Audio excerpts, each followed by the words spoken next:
Okay, let's crack on then. So hi everyone, my name's Tim. I'm from the employee and branding team at Just Eat Takeaway. Hi to everyone watching either now or later. Just to mention, so Martin's going to give his talk, and then later on we'll have a Q&A session. So if you can leave any questions until that section, that would be really helpful. If there's any issues, technical or otherwise, then you can put them in the chat. And then when we come to the Q&A, how we'll work it is if you raise your hand, and then I have the function to unmute you from our side, so Martin can hear your voice, and we'll work it that way. And if there's any problems with internet, so the sound isn't that clear, then we'll also use the chat function for the Q&A. So without any further ado, Martin, I'll hand over to you.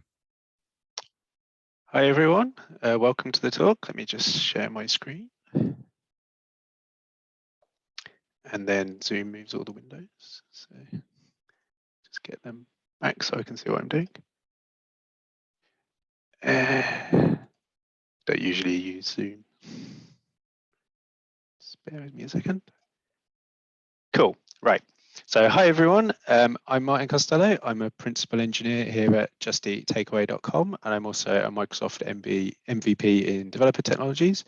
And the talk I'm going to give today is about what's new for minimal APIs in ASP.NET Core 7. So I'm going to give a brief sort of intro into how we use .NET here at justeattakeaway.com, and then a quick overview of what's new in ASP.NET Core 7 as a whole.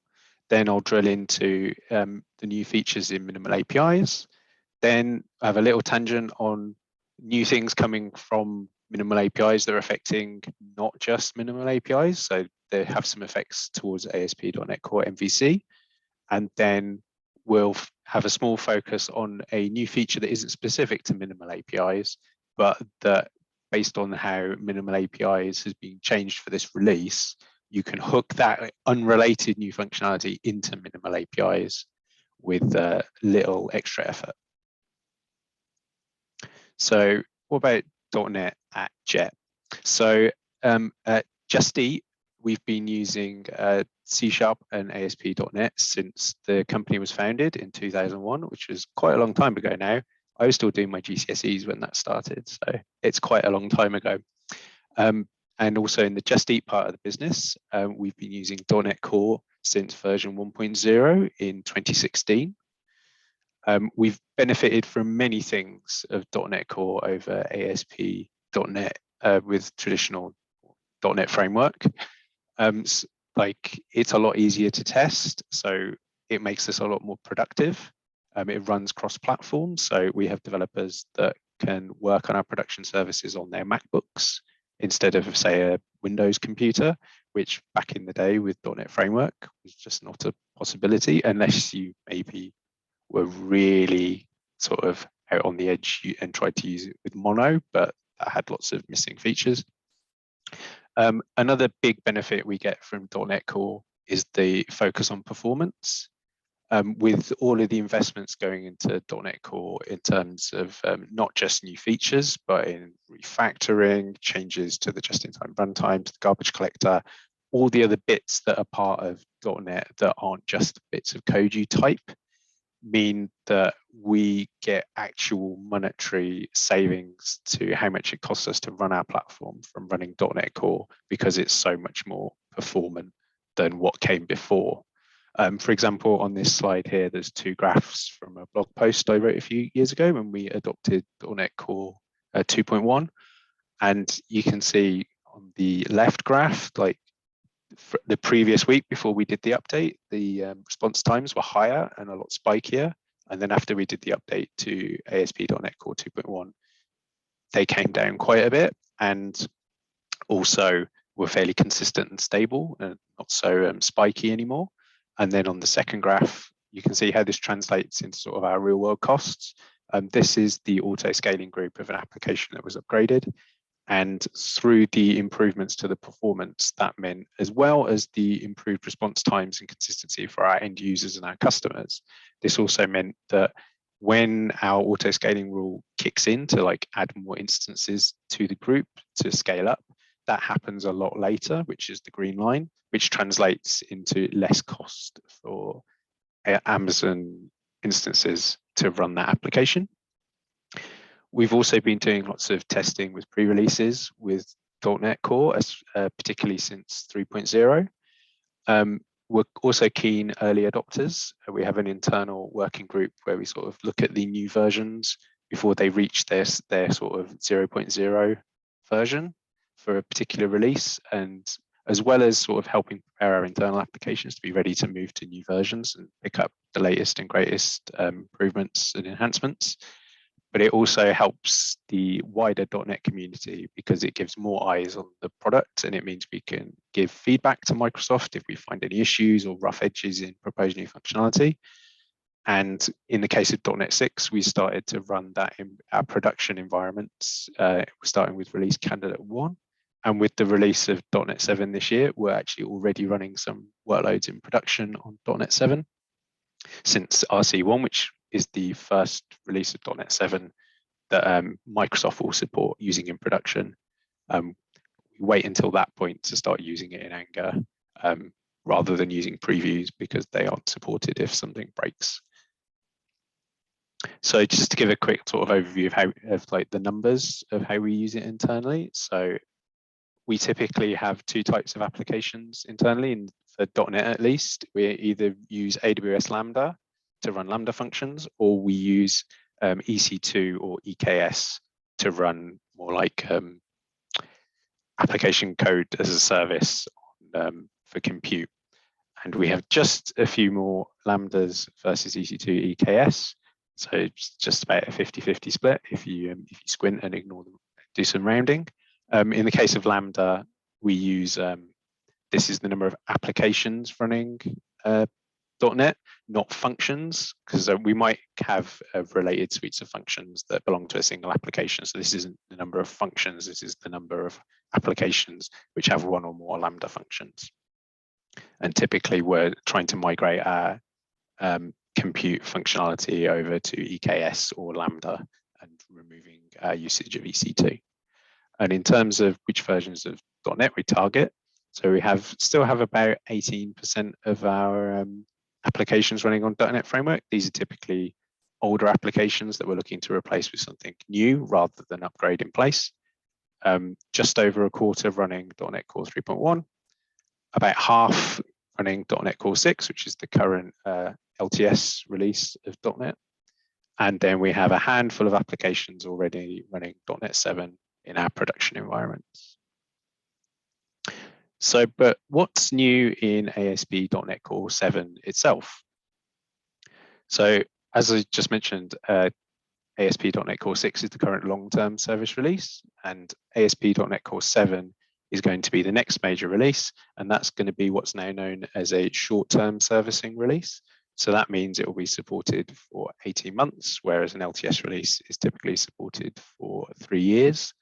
So if you are looking to upgrade to .NET 7 and use some of the new features we're going to go through today, just bear in mind that you're going to need to upgrade to .NET 8 by mid-2024, when that goes out of support once .NET 8 replaces .NET 6 as the latest LTS. So things coming to ASP.NET Core 7, the main thrust of this talk is going to be on the new extensions and functionality for minimal APIs. There's also new functionality to make rate limiting for an application a first-class citizen of ASP.NET Core. Typically, you had to implement that yourself or using community libraries such as ASP.NET Core rate limit middleware or Poly, but now there's first-class support built in. Similarly, they're also now adding output caching to ASP.NET Core 7, and there is a whole slew of functionality built into that. I did consider including it in this talk, but there's so much new functionality in output caching, it just wouldn't fit. But that's a very big investment area for new features.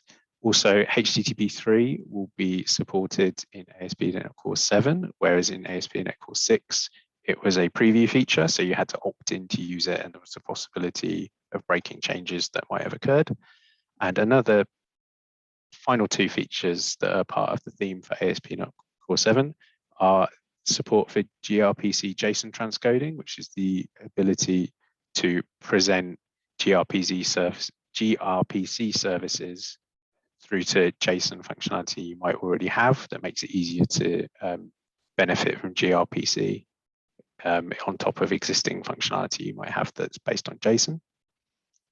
And there's also a additional side project, I've forgotten the name off the top of my head, that's you can use to help migrate from ASP.NET to ASP.NET Core. It provides shims to allow you to easily migrate existing code to the new world with all its breaking changes by making the old code cross-compile for .NET Framework and ASP.NET Core, so you can like slowly move functionality from a quote-unquote legacy website into a new website using technologies like YARP.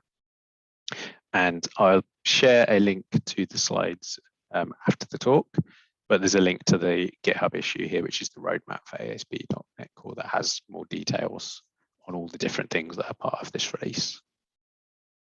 So now we get on to minimal APIs itself.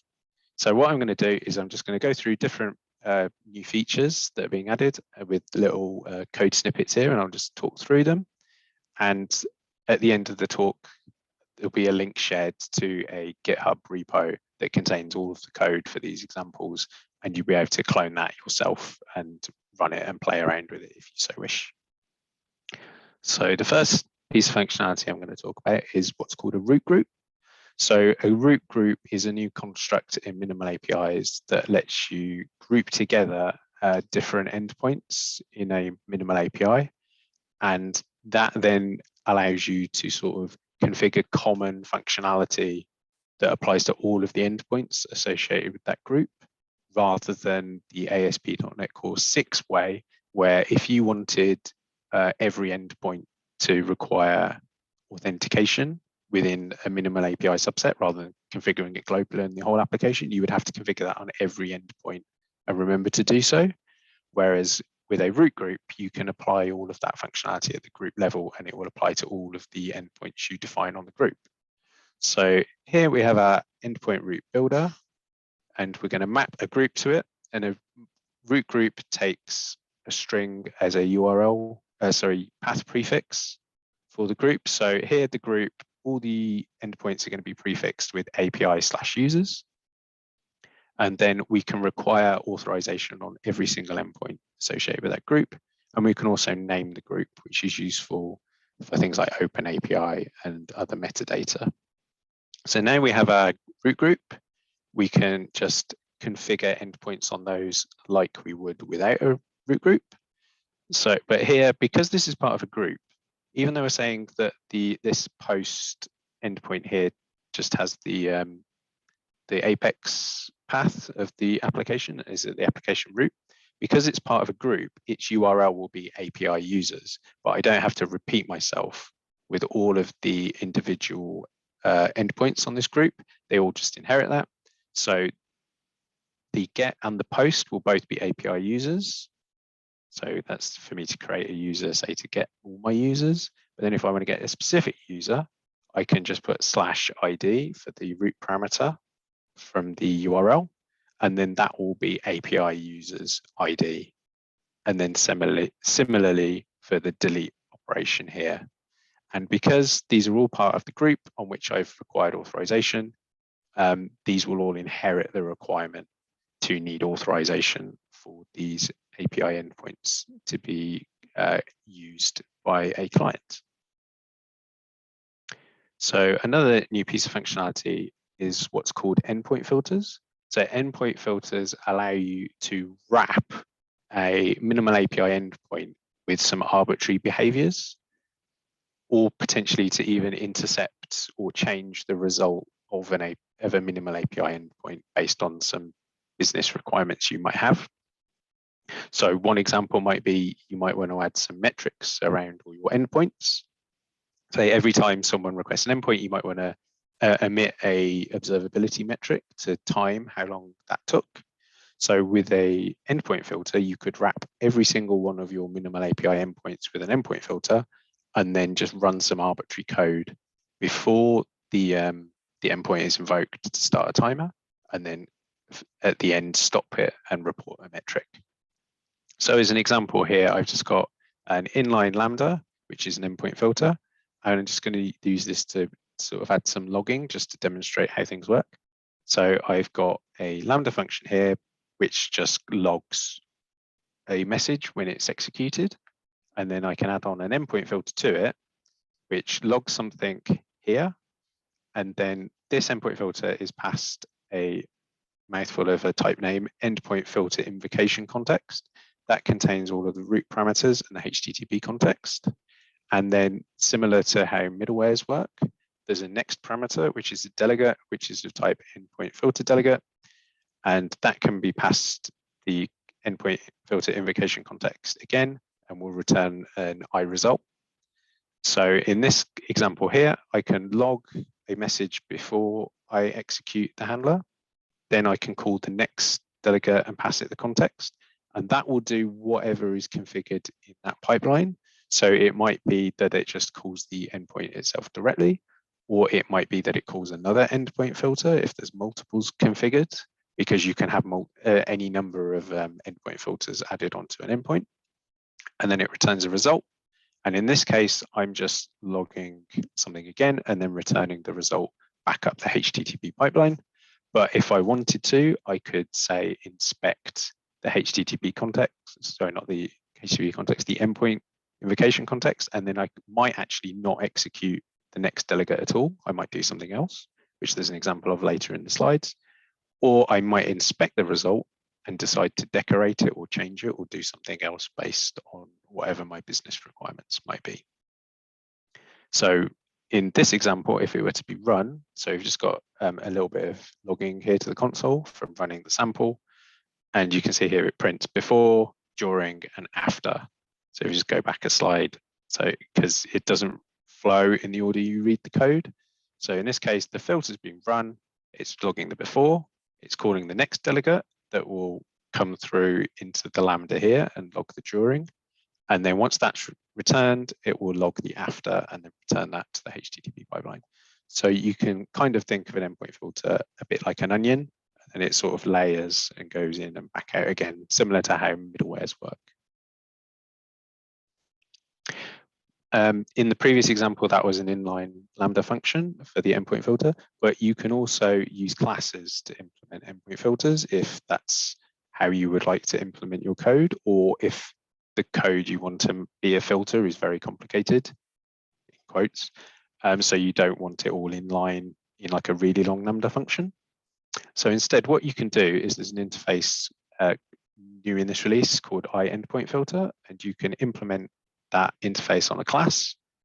That has the same signature as the inline delegate that we saw before. So it takes the context and then the delegate that's next. So the implementation here is exactly the same from a functional point of view, but it is implemented as a class. The class isn't in of itself registered with the dependency injection system, but it works in a similar way. So you can declare parameters on the constructor of your endpoint filter, and they'll be resolved automatically for you from runtime from the dependency injection container. So in the case of this endpoint, I can just say add an endpoint filter of my endpoint filter, and that will be instantiated for me at runtime and run the appropriate code at the appropriate time. Another new piece of functionality that's now supported is file uploads. In the previous release, when minimal APIs was new, there was various sort of special types that weren't from the path of the request or the headers or the roots or from the dependency injection container, but they were like, quote, magic types that the runtime knew about specifically that could be injected as parameters for minimal API endpoints, just to make things easier for you as an engineer to write some code, such as the HTTP request or the HTTP context or the claims principle for the current user. So in this release, they've now also added iForm file. So if you have a URL encoded form, say on a web page, and you want that to be backed with a minimal API endpoint, instead of having to read all of the content out of the HTTP context manually, like get the request, get the form, read the files. Instead, you can now just use iForm file as a parameter, and the request delegate factory infrastructure for minimal APIs will just bind that automatically for you and pass it into the method. So in this example method here, we have a form that's a form file as part of a HTTP form that's just called blob. And using DI, we can inject an S3 client for AWS, and then we can just open the blob and then put a file into an S3 bucket with minimal overhead and without having to worry too much about trying to parse and read out of the request the actual contents of that file. It doesn't just work with one file, it works with multiple files. So this is effectively the same as the previous example, but with an optional second file. So if that's submitted and it's not null because it's nullable, so it's optional, then we can put 2 files from our uploaded form into S3 in this example. But if you don't know how many files you're going to get, or there's multiple files, or you don't know the names, you can also inject as a parameter the iForm file collection and then just iterate over the files and do similar functionality like that. The main reason that wasn't included in ASP.NET Core 6 is there were some concerns about the possibility of cross-site request forgery with requests for form posts and them not necessarily being protected and potentially creating a security vulnerability depending on how the application works. But with the addition of endpoint filters, it's now actually quite trivial to protect such endpoints with minimal code, so that if you did have functionality where that might be a concern for CSRF, then you can implement something like we have in this example to protect against that. So the minimal API endpoint here is identical to the first iForm file example, but it's got this extra call here for validate anti-forgery. And what this does here is this is an extension method that extends iEndpoint convention builder. And what that does is add an endpoint filter that runs before like the next delegate is called. So in this case, it would run before the actual business logic to upload the file to S3.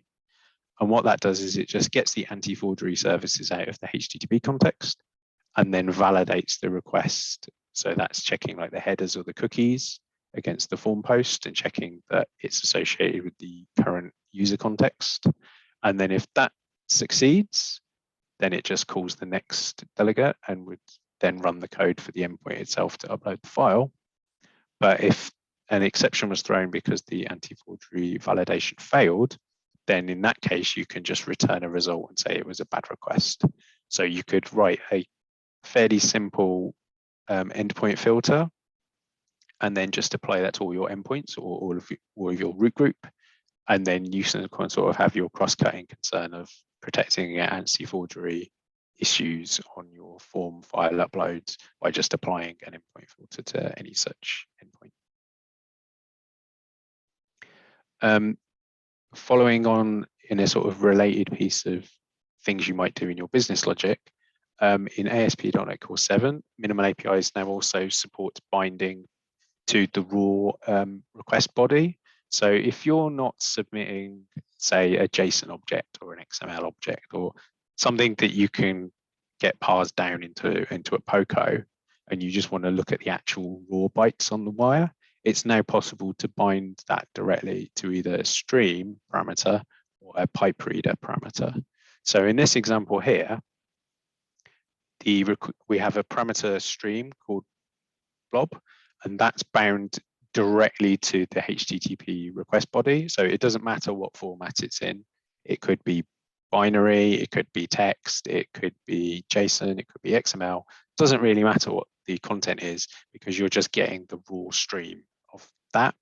And then you can deal with that progressively. So effectively, the client can stream the application body to you and you don't have to read it immediately. And so in the case of if you had like a very large request, I don't know, maybe dozens, hundreds of megabytes, maybe it was like a file upload service, you don't have to balance the difference between, I'd like all the simple code programming constructs where you just give me objects and I operate on them.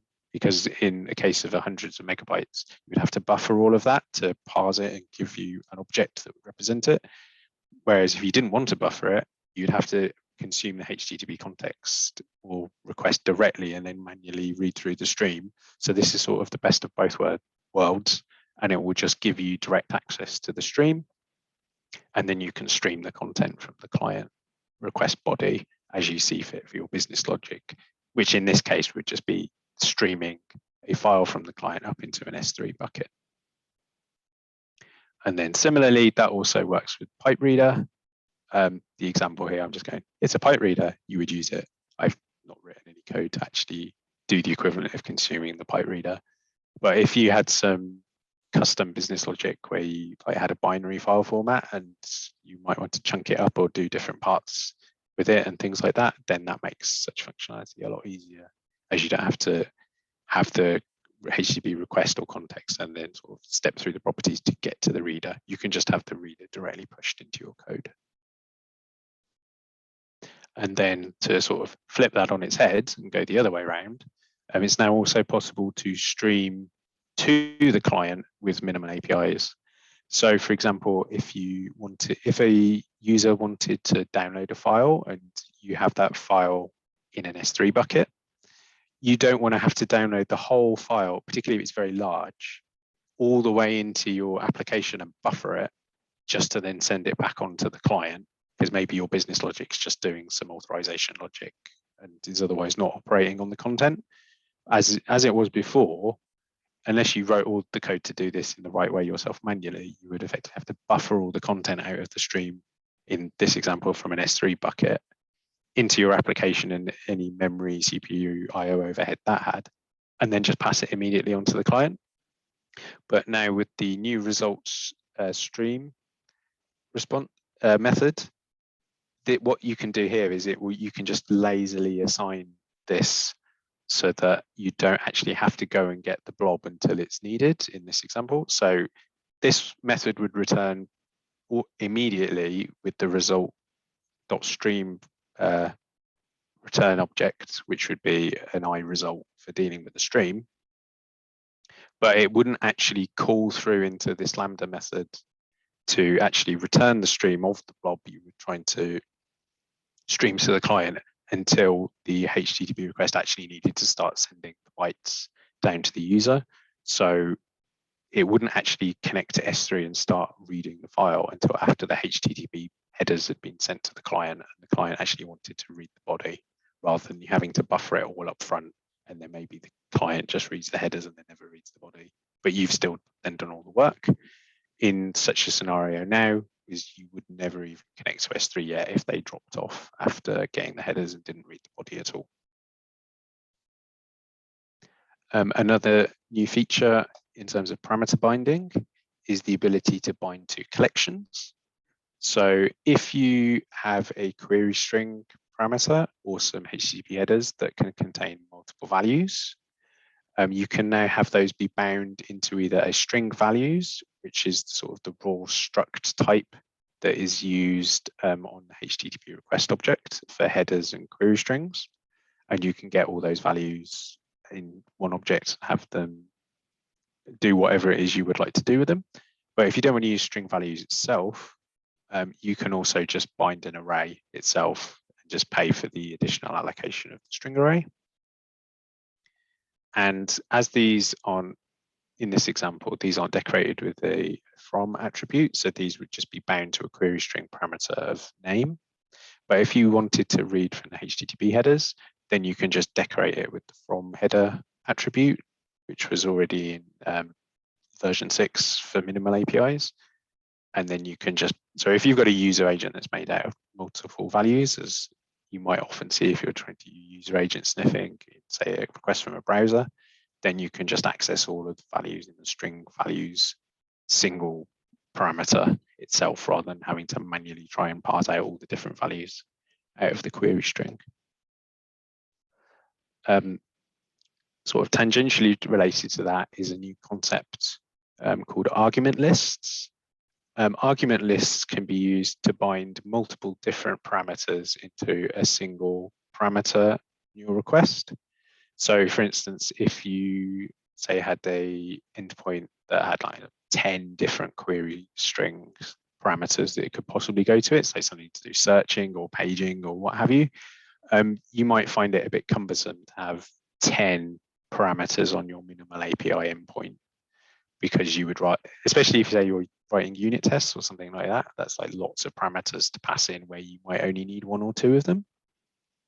So what you can do to support argument lists is you can use this new attribute as parameters. So in this example here, we have a endpoint that we use to search for some users in a hypothetical system.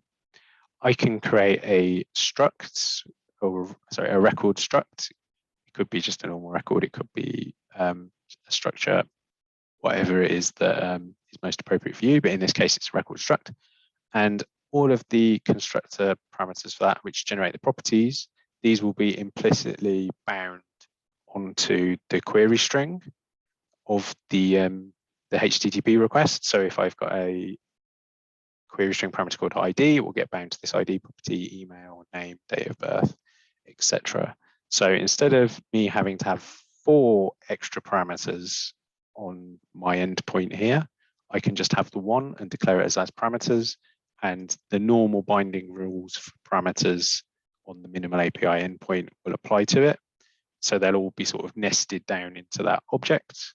The nesting only works to one level, so you can't have as parameters of as parameters of as parameters, etc. It just works down to one level.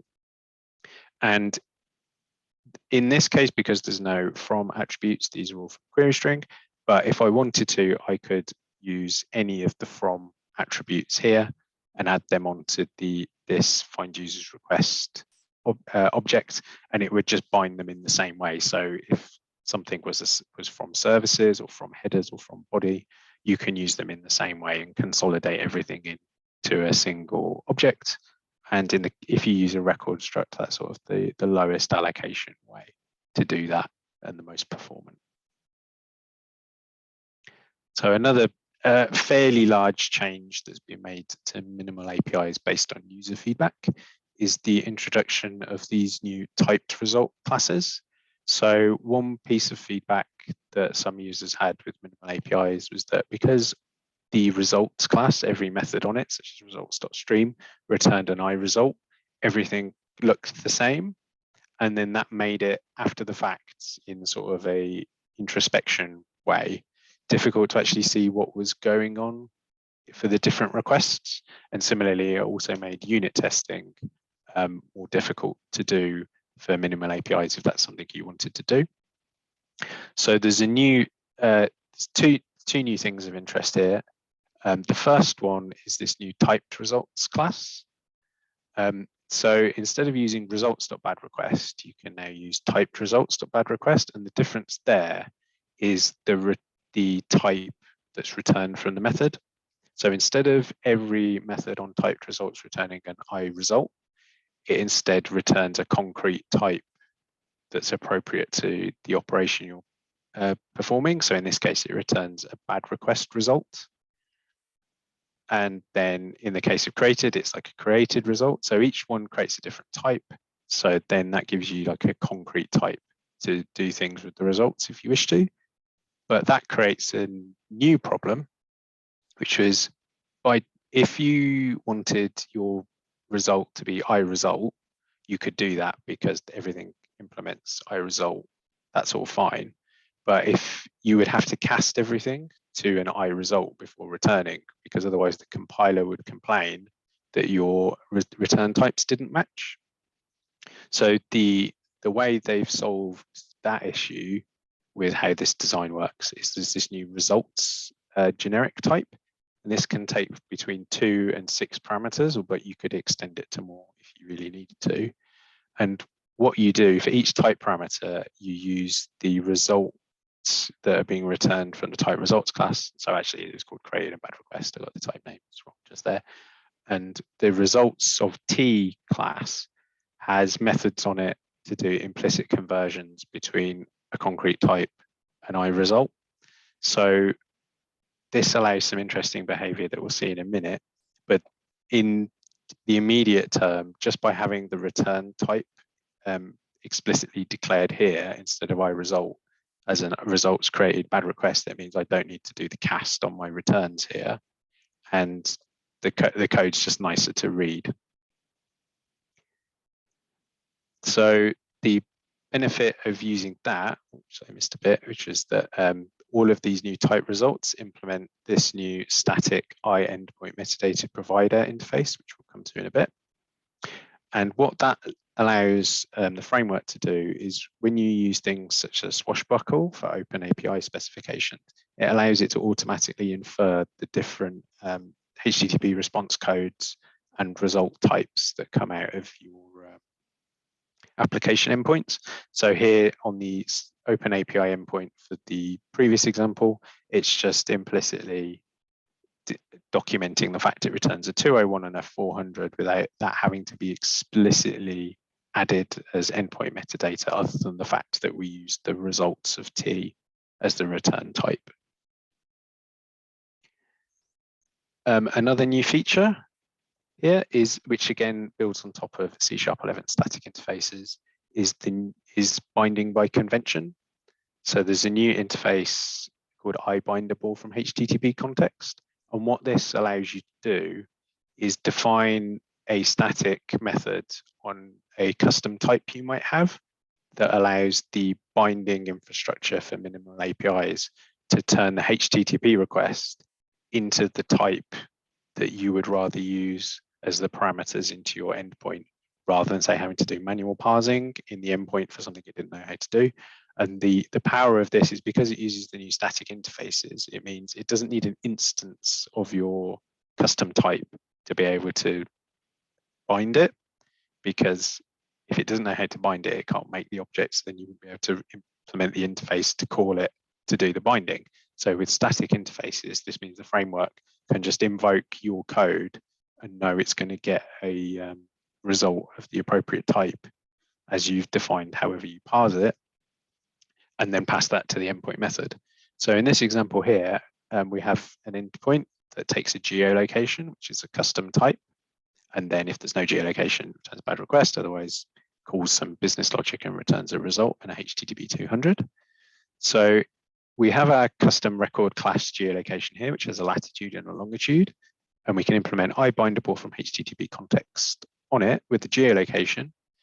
The framework will then at runtime call the bind async method on it, passing to it the parameter that the association we're going to bind for our endpoint to it. So you can say, look at the name and the type, and give you the HTTP context. So in this case, what we do is we just have some custom code that looks at the location query string parameter.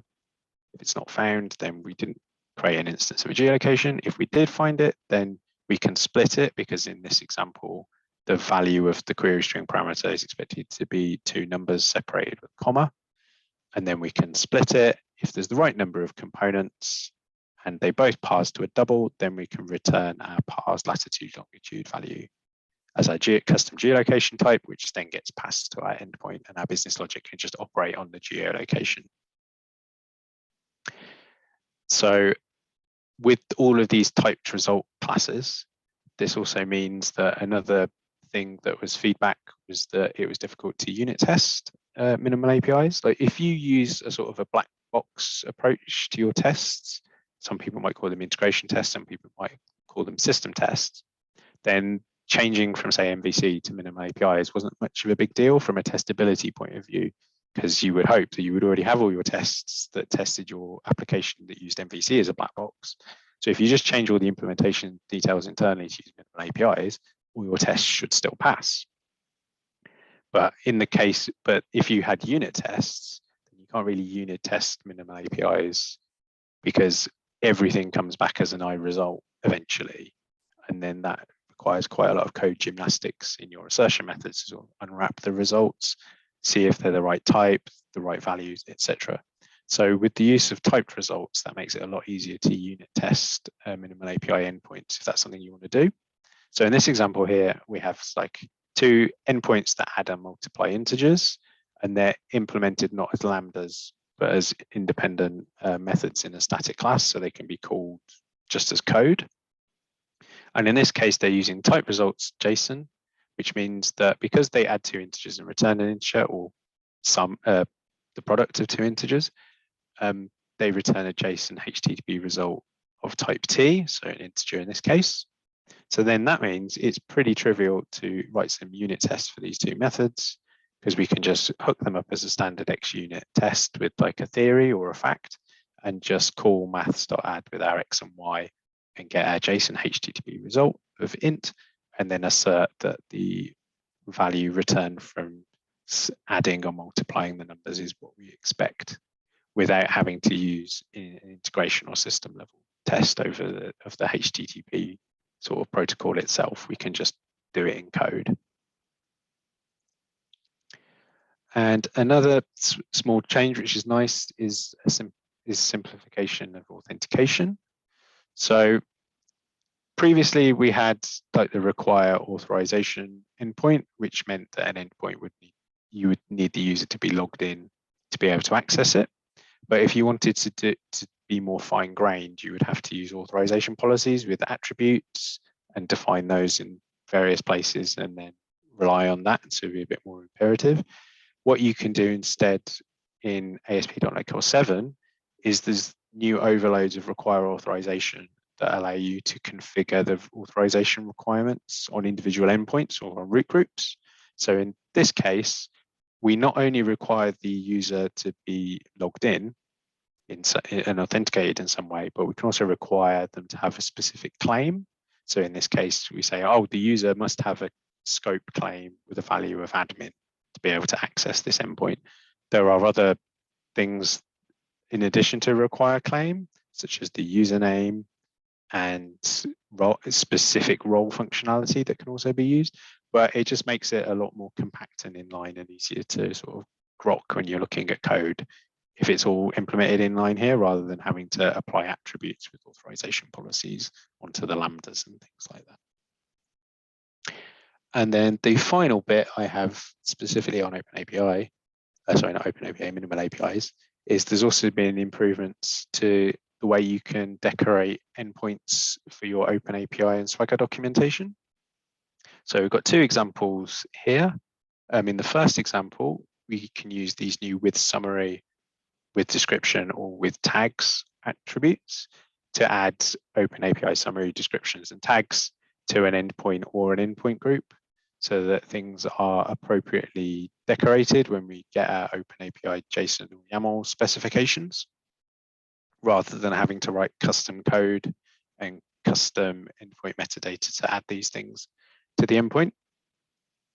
And another new functionality built on top of that is like, if you really need to go custom and there's lots of different things you want to do that you can't just do out of the box, then there's sort of a new emergency break glass method called with OpenAPI, which is part of the new Microsoft ASP.NET Core OpenAPI NuGet package.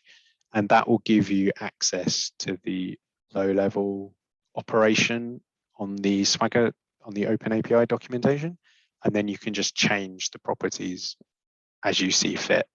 So you could run custom. So with the summary, you can only run as much code as you can at the point of calling with summary. But here you could inspect the entire operation and say dynamically change the summary based on something, or generate maybe example responses and things like that. So with the new with OpenAPI message, you get access to the full OpenAPI endpoint that you want to document, and you've got access to all of the properties of the underlying infrastructure used to populate information in libraries such as Swagger. So that's all the new things that I was going to cover in Minimal APIs itself, but there's also some new features that have come from Minimal APIs into other parts of ASP.NET Core. So like they can, if you're not using Minimal APIs, you might be able to use things that have come from Minimal APIs in existing code you already have. So I've only got 2 examples of this for this talk, but there's 2 new features that have come to MVC that have been directly influenced out of Minimal APIs. So the first one is that there's now implicit service resolution. So it used to be on API controllers that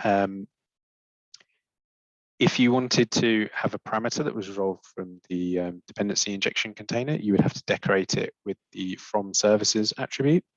But in ASP.NET Core 7, you can omit the attribute, and the runtime will see if, in this case, my service is a service that's resolvable by the IOC container. And if it is, it will just implicitly resolve that for you and pass you the value. So if you were using from services for some MVC controller actions previously in ASP.NET Core 7, you could just delete those attributes and it will still work. And then another thing that's come through from the minimal APIs world is MVC can now implicitly convert the HTTP request parameters into custom objects if they implement either iParsable, which is a new static interface from C#11, or if they just have a try-parse method that conforms to the usual shape of try-parse. So taking a string, having an out parameter of the type you're trying to parse into and returning a Boolean that's true or false. So in this case, if I've got a custom struct called name that takes a value, if I have a from query parameter of an MVC action method that takes a name, it will automatically take the name query string parameter string and pass that through to my parse or try-parse method. If you have both, I can't remember the order, which one it prefers. It's probably try-parse. And then it will just return my name object as I've defined in my code, which is just return the object. There's nothing special going on here. But then it means in my action that I can just take a name and use it rather than have to do all the parsing myself, or just take the raw string value of name out of the HTTP request. So the last bit I just want to touch on is rate limiting. So rate limiting is new functionality that's built into ASP.NET Core. It's in the shared framework, so you don't need any extra NuGet packages to use it. It's just there for you to use if you wish to. And in this case, I'm just going to demonstrate its use of the middleware. So there's a new use rate limiter middleware you can add at the appropriate point in your pipeline, and then that will wrap all the requests within that middleware pipeline with a rate limiter. And there are two types of rate limiting built in.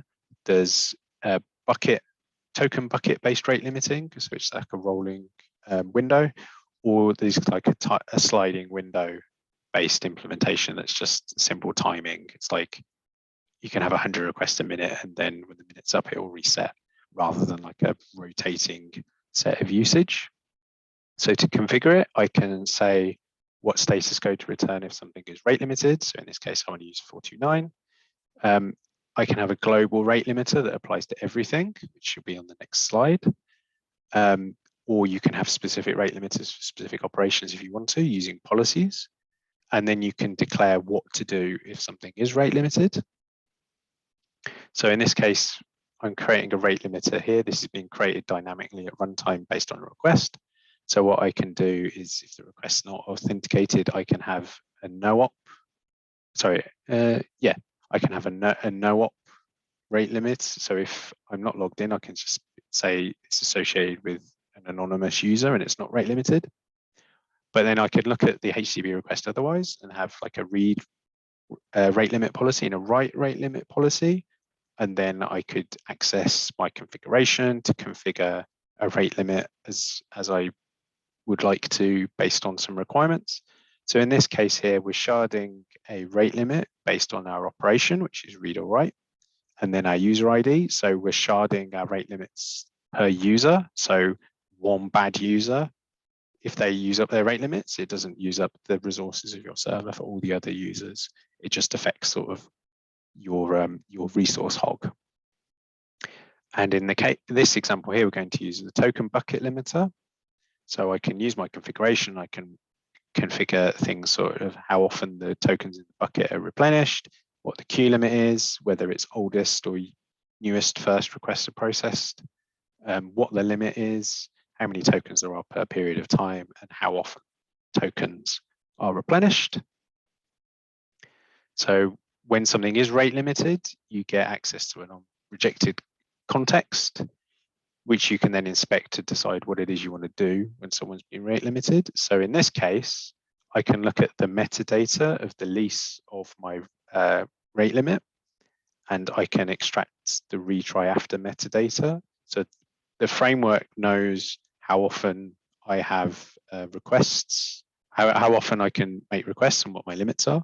So if I violate them, it can tell me how long it is until that particular user, whichever rate limit policy it was you were going to use, will be able to try again. So I can extract that value and then use it to build my response up. So this is where I can hook it into minimal APIs.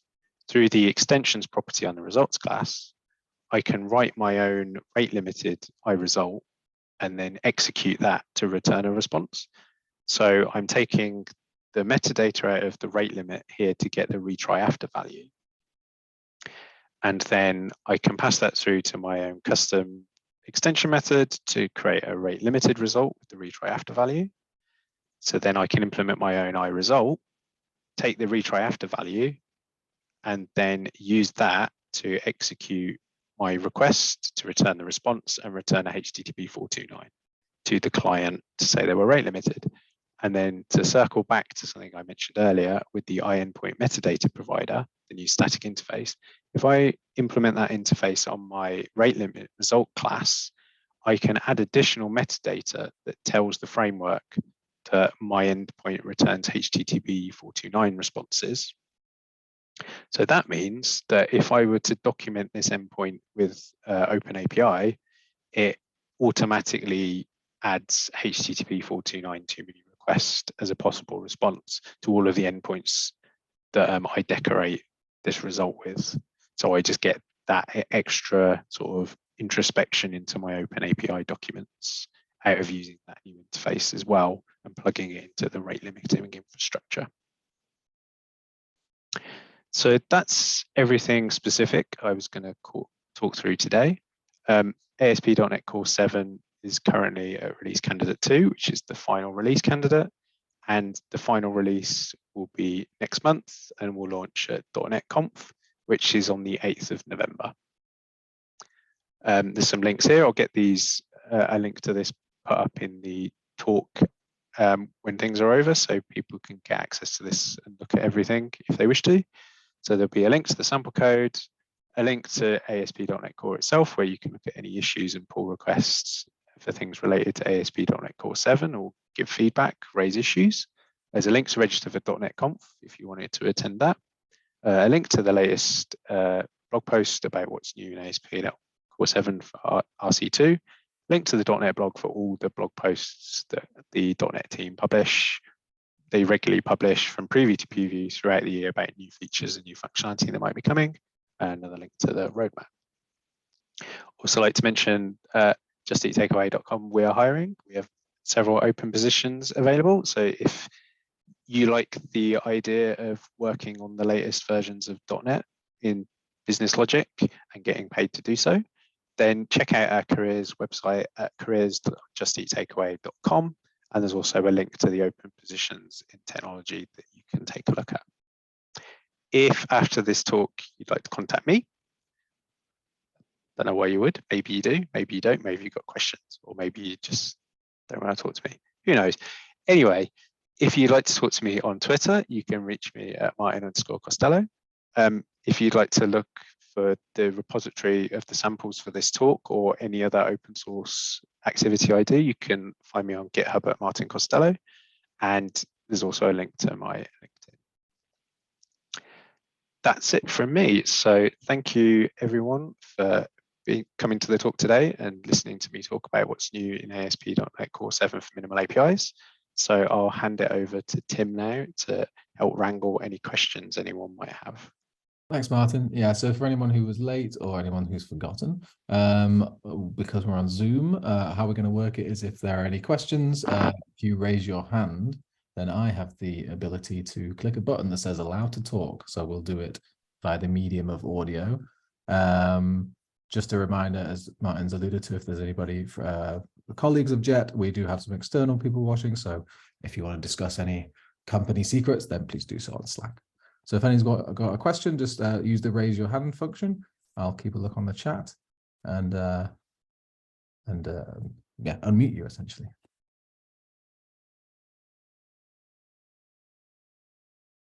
Until then, we'll wait in awkward silence.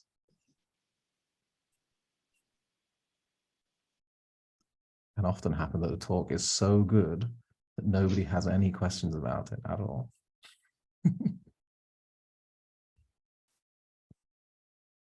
Okay, Daniela, I will allow you to talk. Oh, Daniela, did you want to? Yeah, I'm going to allow you. Here we go. Hello. Hey, Danielle. Yeah, I just think it would be interesting if you could share what issues we found when we were doing the early adopters testing.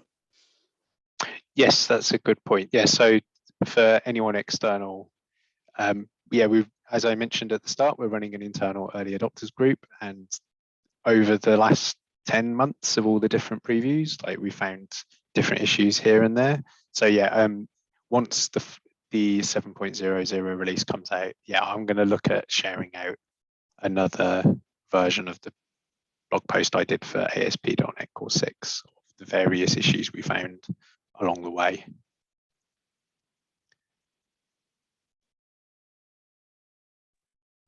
Anybody else? I'll also add a link to the main tech logins as well to your slides before I send them out, Martin.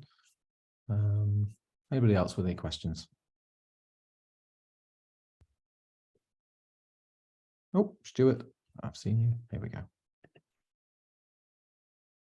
Go for it. Hey. I was wondering if there's any, so you got the endpoint filter. Yes. Is that any more powerful than middleware? Is it just like a convenience? Because I suppose you could always like add your own metadata and add a middleware, but that was a bit cumbersome. Is there any more kind of like power you get from that model? So I guess it depends exactly what you're doing. Like the main thing it gives you over middleware is on the, I forget the full name, the endpoint blah, blah, blah context. It gives you access to the root parameters. So they'll all be pre-bound. And I think you also get access to the endpoint metadata. So if you were to do that with the middleware, you would have to jump through the hoops to get those yourself for a minimal API context. Whereas if you use the endpoint filter, you just get given them. And also it's the results. So if you're just doing something like timing, there's not much in it because you're just running some arbitrary code before calling some other code.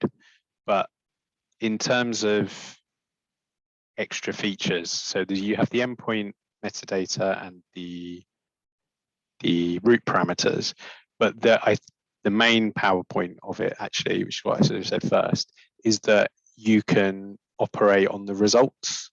So say, for example, if you had an endpoints where if a certain condition was returned for every HTTP endpoint, you returned a custom object. And then based on that custom object, you might want to do something else. In your endpoint filter code, what you could do something like, if result is my fancy custom type, then you could do an if block and operate on that specific type, and then you could like mutate the result object directly. Whereas if you were doing that in a middleware, if the response had already started to be written into the body of the request, then it would be too late to do anything like that. So I think that's the main feature, is it sort of, if it's giving you a point in the sort of the high level APIs before it gets down to the HTTP processing pipeline to sort of do fancy custom stuff if you need to. Got it. Yeah, nice one. Yeah, thanks. Thanks, Stuart. We are at time, but if anyone's got one more question, I don't know if you've got time, Martin. But yeah, I can do one more if there's any. Yeah, if there's anyone, one more. Brave soul. But if not, that's also okay. Maybe everyone's just sick of listening to me. Okay, yeah, we'll leave it there. Thank you so much, Martin, for the talk, and thank you everyone who watched. And like Martin said, we will send out the slides internally and also on meetup.com for everyone who wants to have another look at them and check out all the links that Martin shared. So thanks very much for watching. Thanks to Martin. Have a nice day, everyone. Yep, thanks for attending, everyone, and thanks, Tim, for running the session. You're welcome. Bye.